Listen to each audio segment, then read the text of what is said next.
So before we dive into this podcast, I just want to take the chance to say thank you for being here and thank you for listening. It really, really does mean a lot to me. If you are enjoying the podcasts and you are looking to support, then if you could just please press the subscribe button. It really does help me, and it also helps get eyes on the amazing guests that we've got on. Right, Conall, thanks very much for coming on. Thank you. I appreciate your time and talking about the condition that I've got as well, so I can relate to it. Ankylosing Spondylitis. Mm-hmm. Most people, if anyone knows it, it'll be AS, just simply for the fact the name. Yeah. But yeah, it's an interesting one for me because I understand how it feels. Mm-hmm. So I got arthritis, obviously, but an extension of that was this AS. Yeah. You remind me of yourself a bit as well in terms of you seem very much like head down and just getting on and training. That's where it kind of relates a little bit. Yeah. So going back to when you first went to the A&E on that first flare up, mm-hmm. Can you talk a little bit about that? Yeah, so I've never had any issues in my life prior to that. You know, I've never been one to go to the doctors or anything like that. And I remember one night I woke up and I literally just in agony. I'd say a 9, if not a 10 out of 10 pain in my SI joints. It'd probably be easier for like sort of the viewers listening to say more of your hips, that area. Yeah. And yeah, it just basically sort of blew up one night and I was in agony. I went to the A&E department and they triaged me. They gave me anti-inflammatories pretty quickly. And this was in the early hours. So obviously the wait time in A&E is, Manchester is very busy and long. Yeah. And they gave me the anti-inflammatories and I remember being sat there in A&E and quickly subsided the pain from being so bad. You wouldn't think an ibuprofen would help so much, and that was sort of like the first red flag, because obviously if it's an inflammatory arthritis, it responds well to anti-inflammatories. So I just sat there and I'm like, I'm not sitting there not in pain now. So I discharged myself. I went home and for the next couple of weeks it was fine. I didn't feel anything bad. I didn't think anything of it, because you don't, because when you're out of pain, I just didn't really sort of ponder as to what happened or why that happened. I just thought maybe I'd injured, maybe twinged something like that, and just went about my business as normal. And then over the next sort of, I'd say, few months, it started to sort of flare up, flare down. Things were up and down, and I just sort of put it down to injury. Glutes, something like that. Went to see physios. The physios all said, oh, you've got a weak glute, things like that.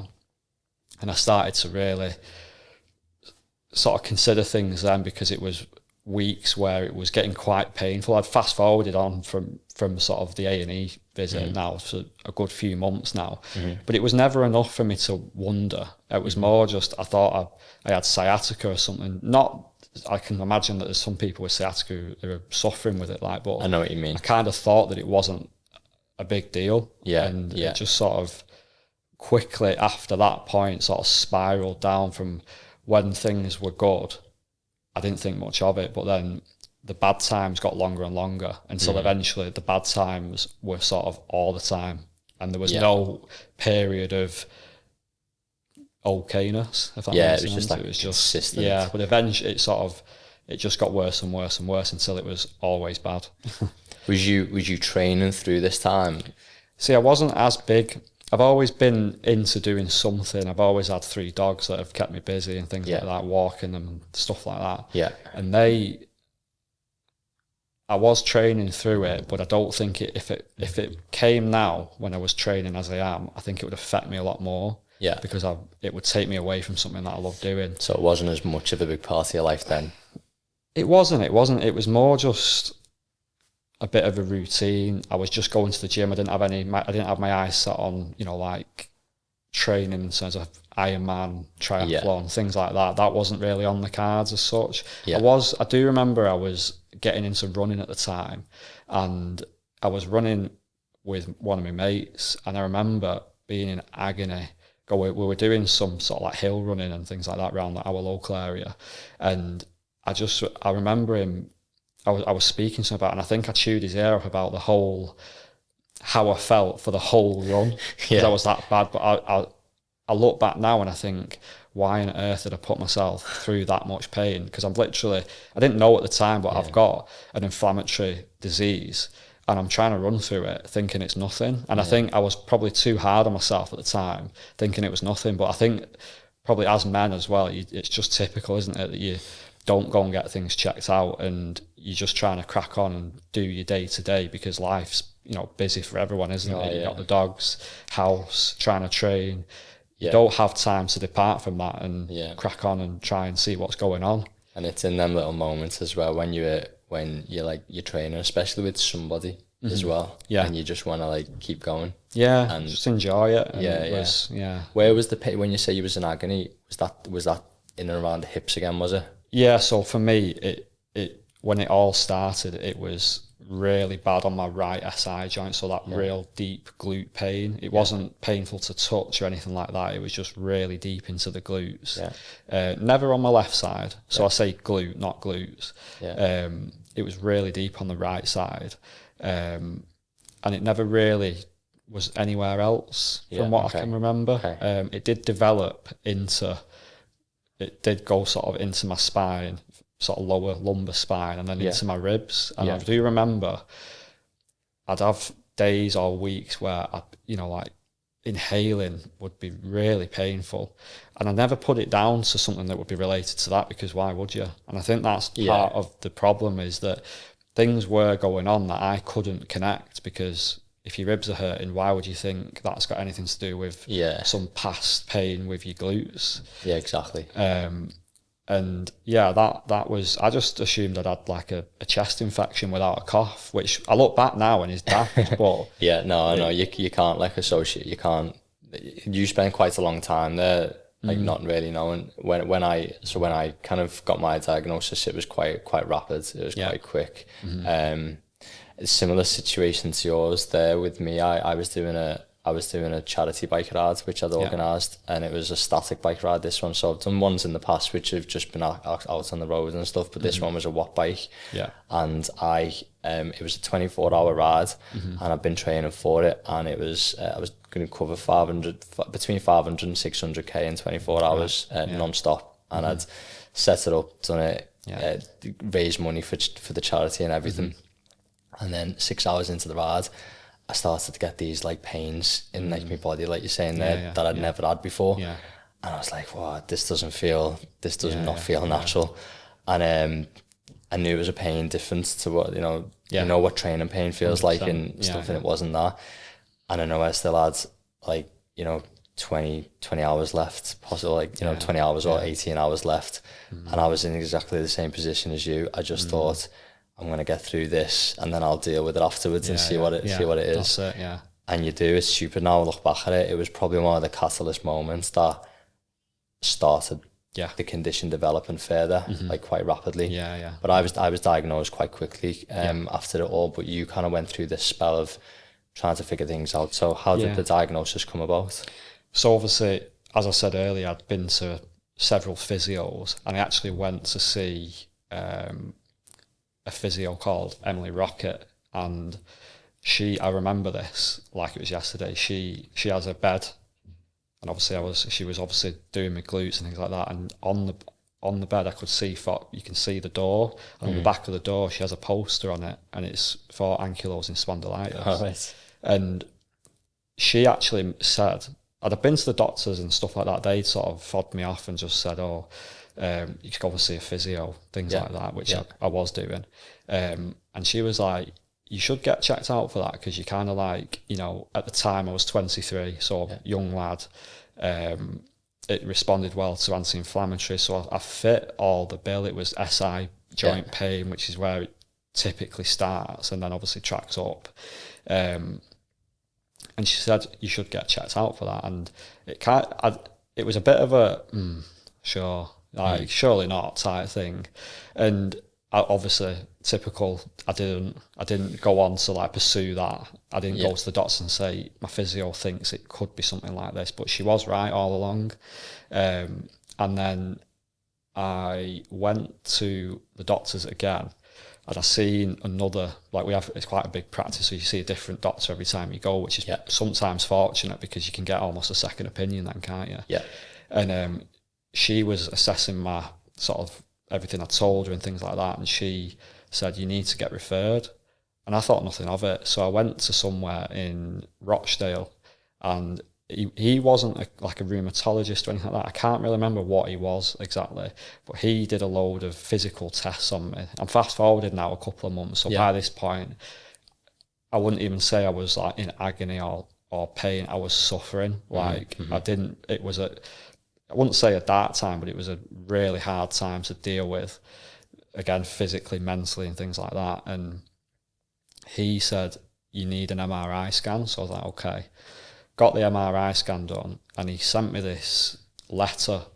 Obviously, I didn't have a follow-up with him. He just sent me a letter through, and he just said, it basically said, you could have all these conditions. And I was like, obviously ankylosing spondylitis, you don't know what that is. So then one that was on there. There was a few.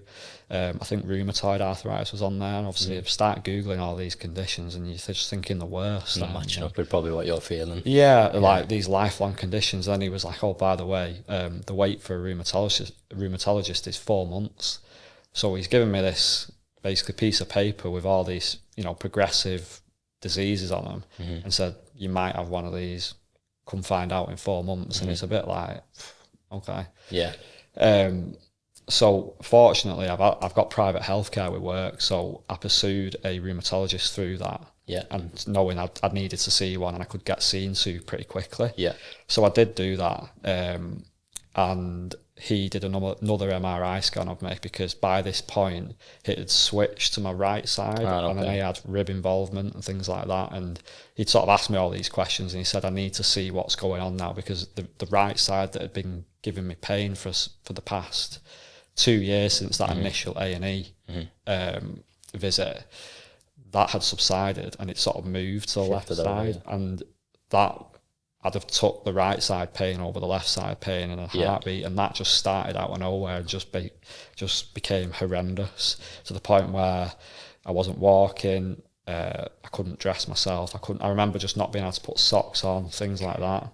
So all the physical side of things, then obviously it's tough, isn't it? Like all the physical things, like not even just like training, just the day-to-day stuff, like bending down, putting shoes on and all that kind of thing is difficult.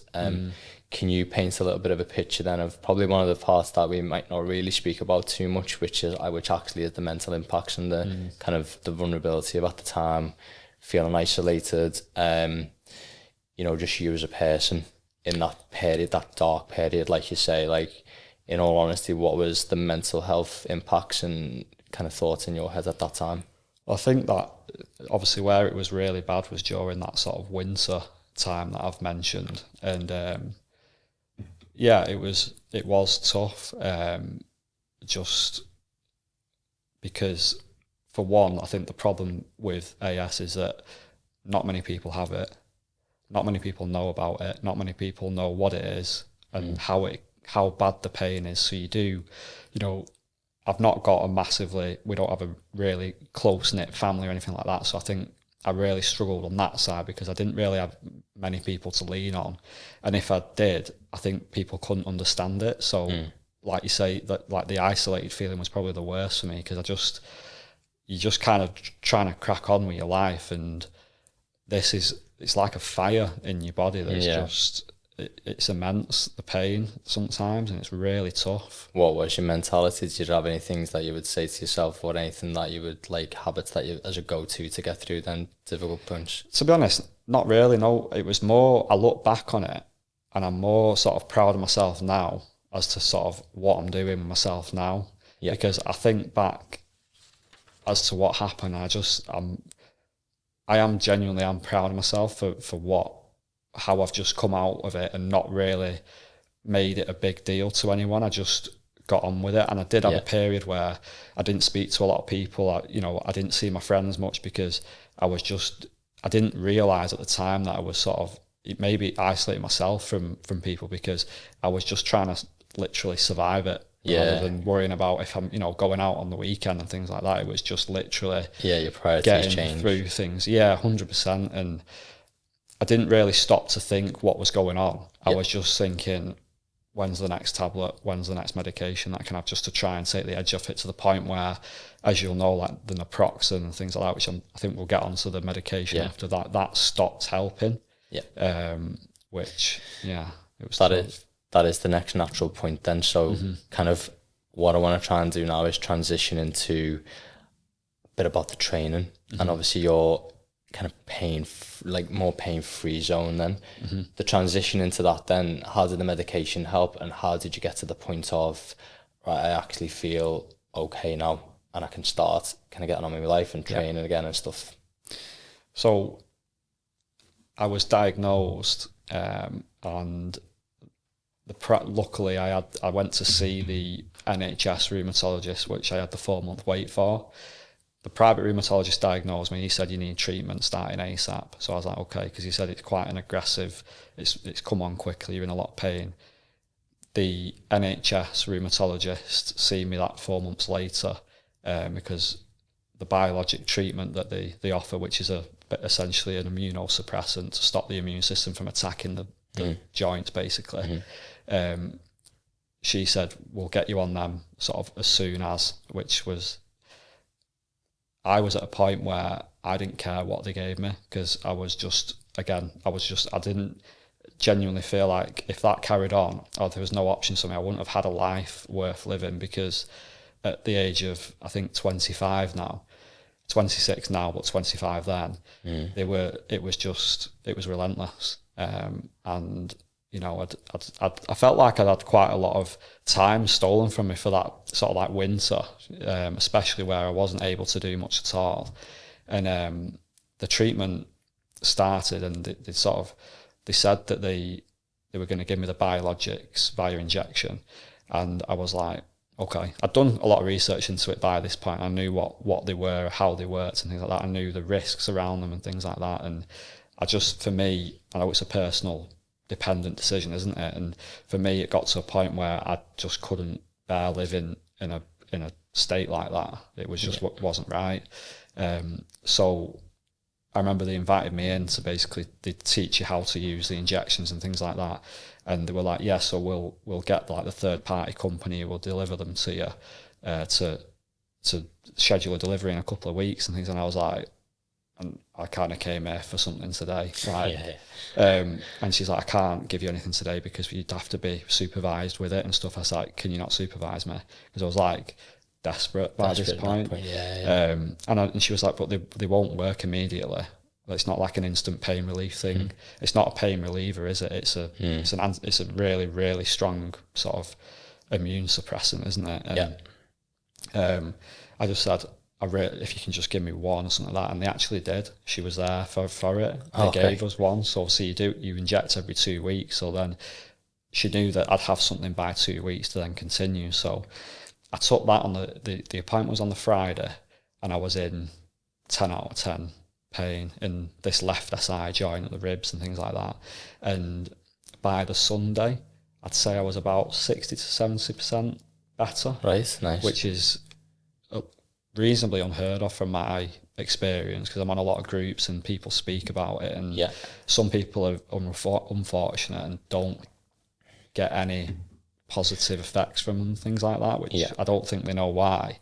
And it was good for a good few weeks. It sort of stayed at that 60 to 70% betterness for a good few weeks or few months, and then I started taking more and more. And during that point, I kind of maybe was a little bit greedy, because I was thinking I would love it to be 100% pain-free. Like once I'd got comfortable at 60 to 70% pain, sometimes I'd have a bit of a sore SI, and I'm thinking, I hope these get better and get better.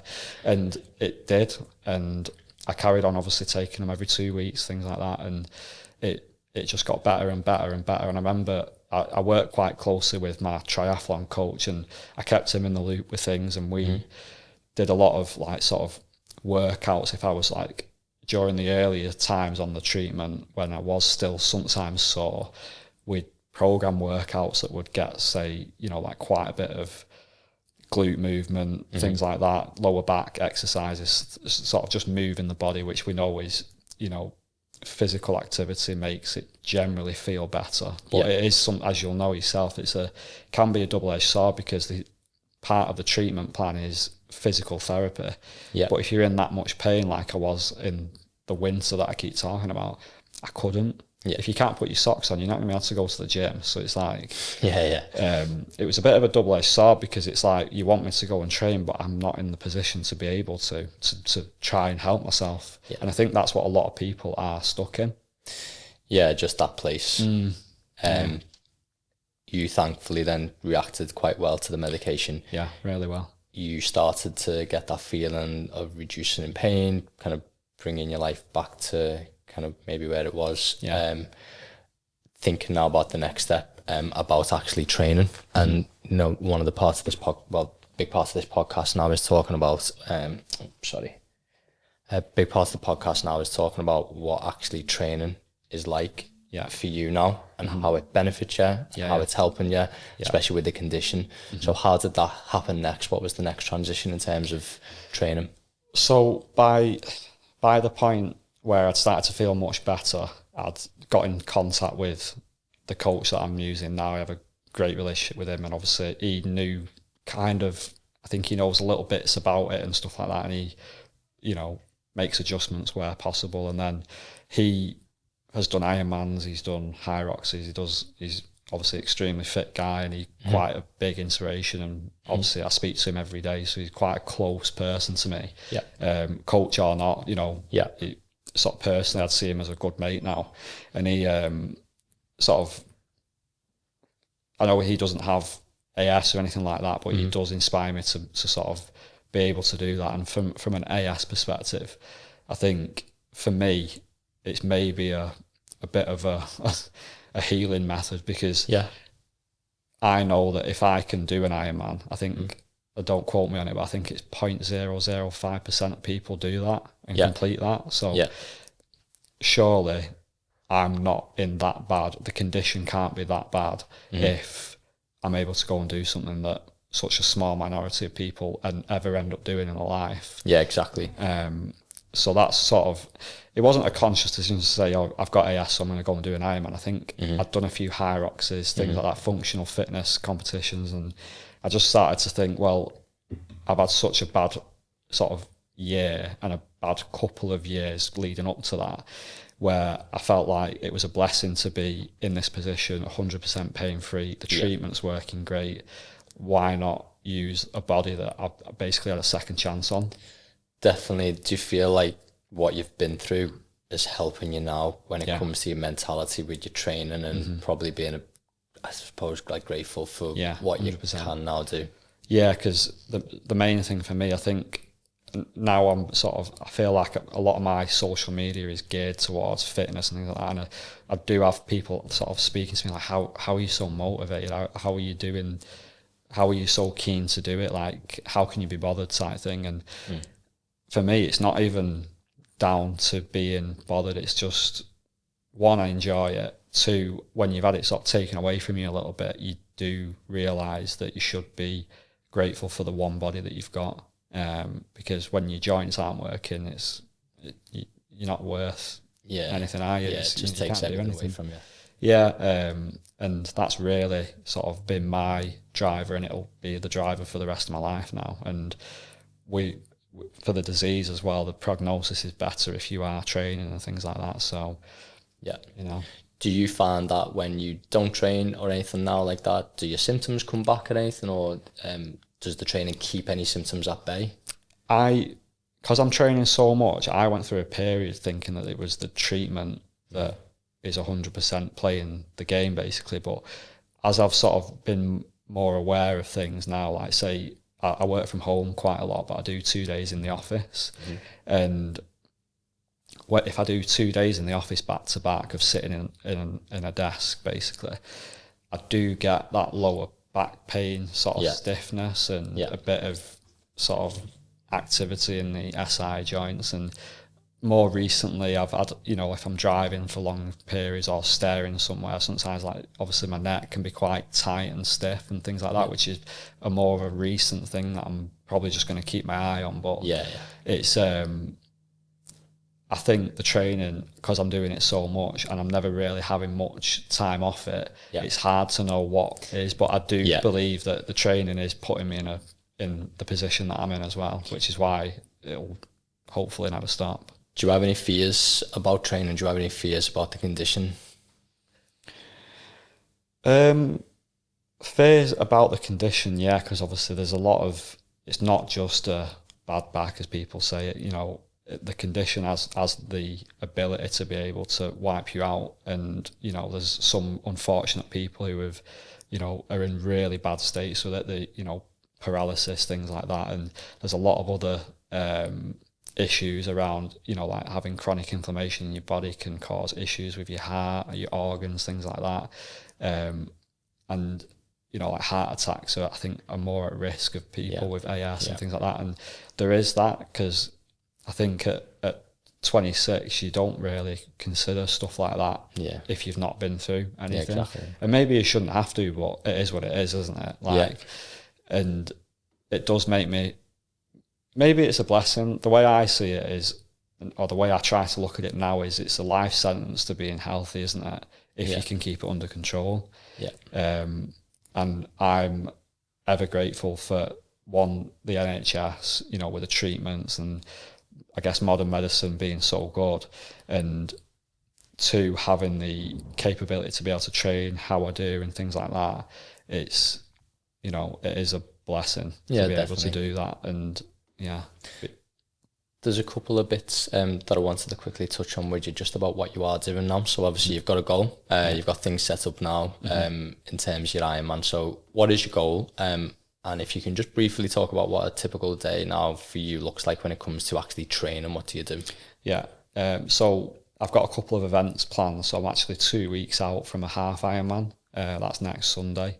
And then I thought this was going to be a bit of a side quest thing that I was going to do, and it was a 10k swim in open water. And I actually didn't realise until I was watching some YouTube video of the Olympics, and it was classed as a marathon swim, and that's 10k.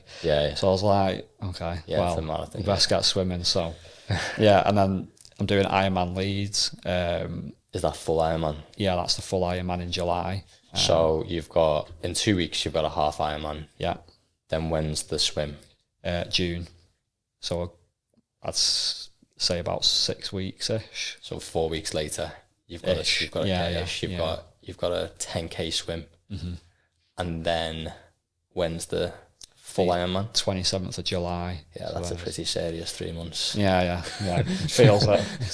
I mean, I am definitely 1-4 going for it, but I mean, I did the 10k swim last year, and that in itself is a challenge, but let's go going. And to be honest, I actually pulled out of an Ironman for Ironman Weymouth, which is a half Ironman in September. It wasn't because of AS or anything like that, it was because I couldn't swim, or I couldn't make the distance for the swim. So obviously I have been sort of pushing pretty hard in the pool and open water and things like that, but day to day, again, I work really closely with my coach. He's like a performance-based coach for me, and we sort of have a weekly check-in, go through everything quite thoroughly, how I'm feeling, things like that, and then we sort of set the week up of what me's doing. So a lot of the sort of the weekly volume is obviously on the bike, which is great for my AS, because obviously you're keeping them hips moving, no impact. Swimming, I'm swimming quite a lot as well throughout the week, usually about 8k a week. If not, it's probably going to be going up towards that 10k mark. Obviously that includes sort of like pool swims, open water when it's a bit warmer now, and running. I've just come off the back of an injury, an IT band injury, which I've spoke to a few physios about, and they've said that could be related to AS, because you're at more risk of tendonitis and things like that. So the IT band problem I'm been sort of rehabbing that over the past couple of months, because it was off the back of a half marathon that I raced, and that's getting better now. But obviously, I've just got to really be slow with the mileage going up. Yeah, just taking your time. Yeah. Okay. So you've got a lot going on. Obviously, it requires a lot of training. That is a big 3 months that you're going for there. Yeah. The one final question I just wanted to ask you, just in terms of just briefly, anything that you would say now to, you know, people in that dark place, you know, that isolated state where the pain's bad, from a kind of mental and physical aspect. Is there any kind of final things you would say to them? 100%, yeah. I think if I think of it as if I could go back, I'd definitely tell myself, advocate for yourself when you go and see any healthcare professional. You know your body. You know if something isn't right. You'll get a lot of people saying, oh, you know, I've got a bad knee, and you know that it's not that. It is 100% more serious. And I'm not taking anything away from anyone who's had a, you know, who's had a bad knee or something like that, but it's more, you know your body, you know when something isn't right. And I look back now and I should have jumped on it quicker, because diagnosis or early diagnosis is key for something like this, and it really improves your prognosis. So I'd definitely say, don't let I guess the doctors, anyone who you see, tell you go and see a physio, or, you know, if you think that it goes for anything, it doesn't really go for AS, but if you think that something isn't right and you maybe have researched the condition and you're concerned about that, go in and ask them and say, I'm concerned, I've got this. Because I wish I had, and I on the grand scheme of things, I've been diagnosed early at, I think, 2 to 3 years of sort of suffering with it and getting treatment. And, you know, I think the average diagnosis time is 8 years. Wow. And all that time, you know, the body is just being cooked, the inflammation, it's just, you know, eroding away the joint and new bones growing. You're on your way to being fused, aren't you? And losing that mobility that, you know, is essential.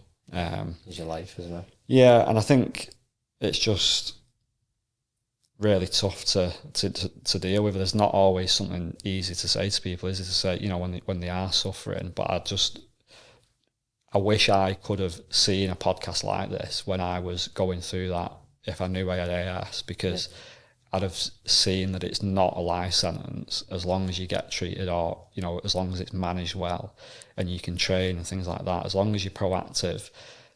I don't know what the future holds for me, as anyone does, you know, AS or not, but I'd like to hope that, you know, with the right treatment, whatever works for yourself, recovery, food, nutrition, looking at all that sort of stuff, if you can keep that under control, I think there's no reason why you can't go on to live a full life.